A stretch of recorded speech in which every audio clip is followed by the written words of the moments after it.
todos y bienvenidos a un nuevo episodio de la sección de Kino Carrete, Artes Oscuras.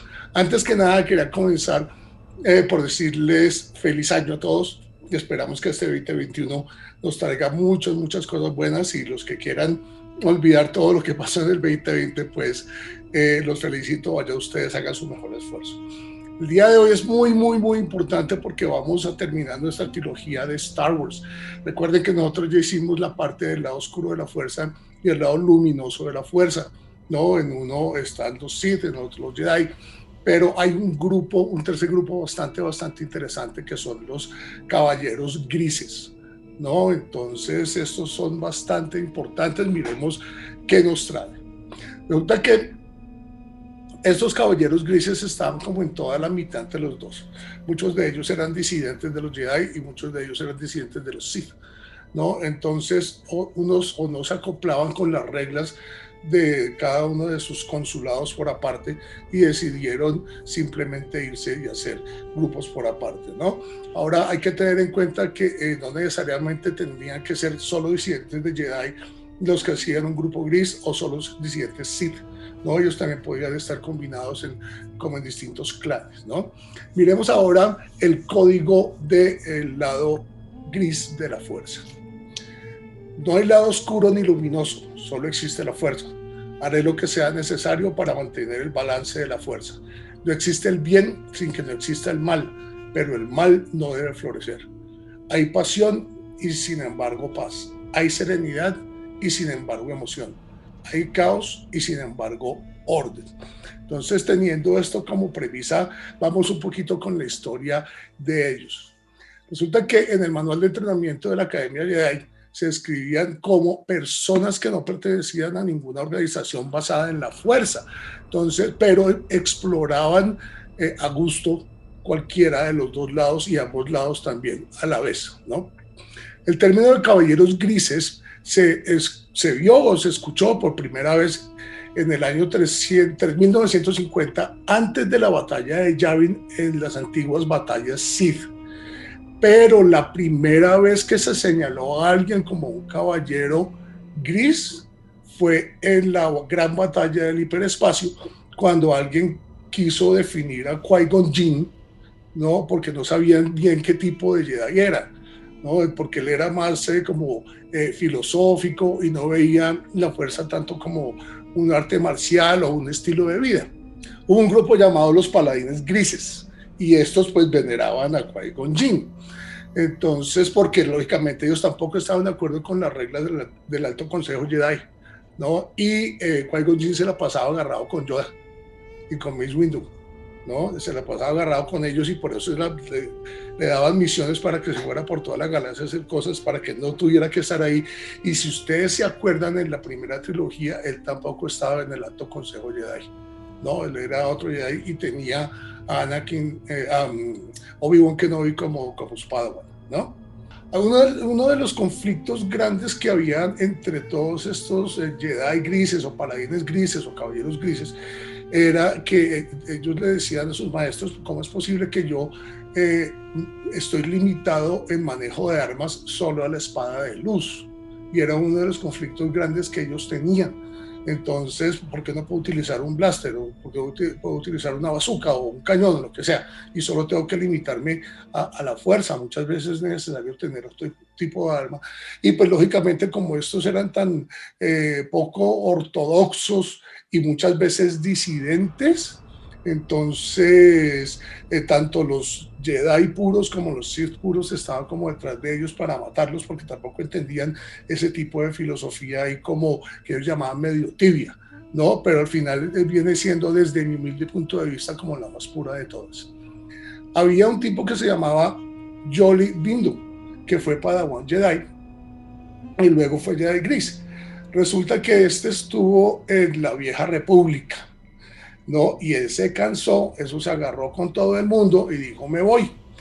Entonces él también fue traficante de especies como Han Solo.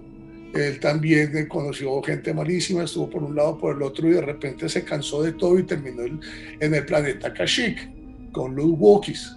Entonces resulta que los Wookiees, ellos pensaban al principio que era como un espíritu bondadoso y pues lo acogieron dentro de toda su estructura social. El problema con este señor es que él terminó casándose con una que se llamaba Nayama.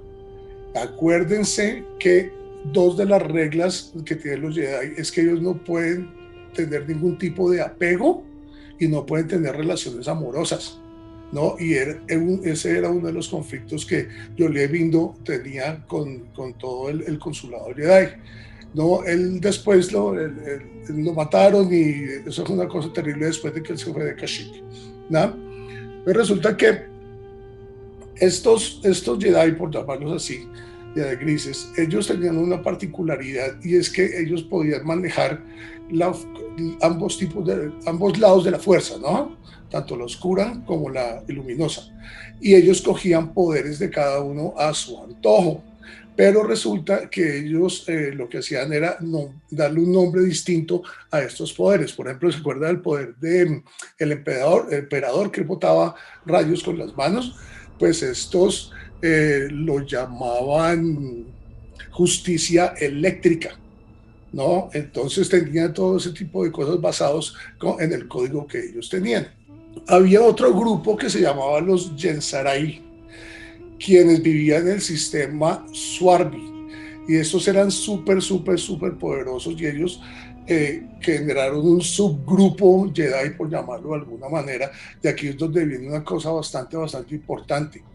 Estos, además de ser muy poderosos, estos vivían escondidos y tenían dentro de sus poderes, tenían el poder de desaparición y olvido.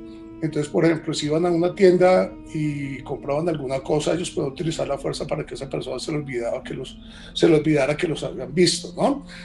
Entonces, hay una cosa aquí muy importante porque al parecer todos los disidentes, tanto Jedi como Sith que hubo, cuando crearon sus grupos grises, lo hicieron cuando hubo momentos de conflicto galácticos bastante grandes.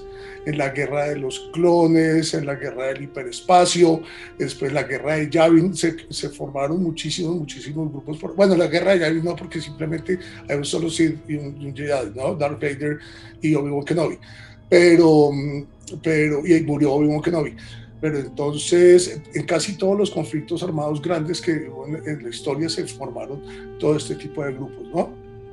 De la guerra, a ver, hay una cosa bastante importante. Resulta que hubo un emperador hacia el año 41 después de la batalla de Yavin hasta el año 127, 128. El emperador se llamaba Rohan Fel. Y entonces este señor lo que hizo fue coger muchos, tanto Sith como Jedi, y los puso como sus guardaespaldas. Pero resulta que en el momento que él los cogió, ellos ya estaban empezando a ser disidentes.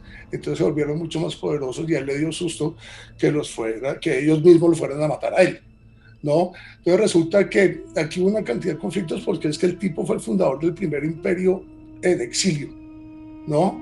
Entonces, para poder volver a retomar el poder galáctico. Y resulta que fue el autor de la Segunda Guerra Civil Imperial, ¿no? Entonces el tipo estaba rodeado de una cantidad de gente y se le empezaron a empezaron a hacer disidentes hasta que por fin, más adelante, 7 años después, lo mataron porque se quedó solo con 4 guardaespaldas, algo por el estilo. Bueno, de esta guerra civil realmente no se sabe mucho porque recuerden que yo alguna vez les conté que la historia de Star Wars está partida en dos. Está antes del 2012, en nuestra línea de tiempo, y después del 2012.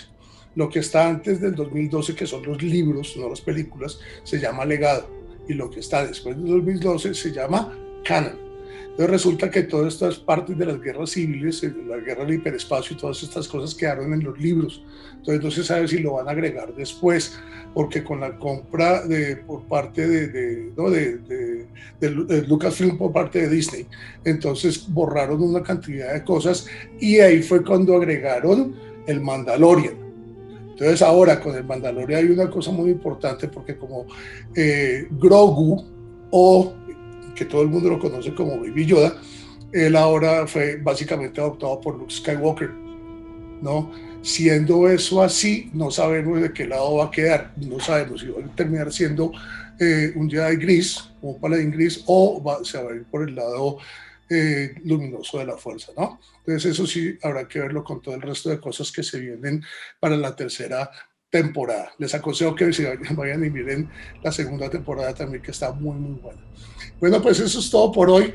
Muchas gracias por habernos acompañado. Por fin terminamos esta trilogía. Esperamos les haya gustado. No se les olvide suscribirse al canal, clic en la campanita, comentarios y preguntas en la parte de aquí abajo, ¿no? Se les quiere mucho. Hasta luego.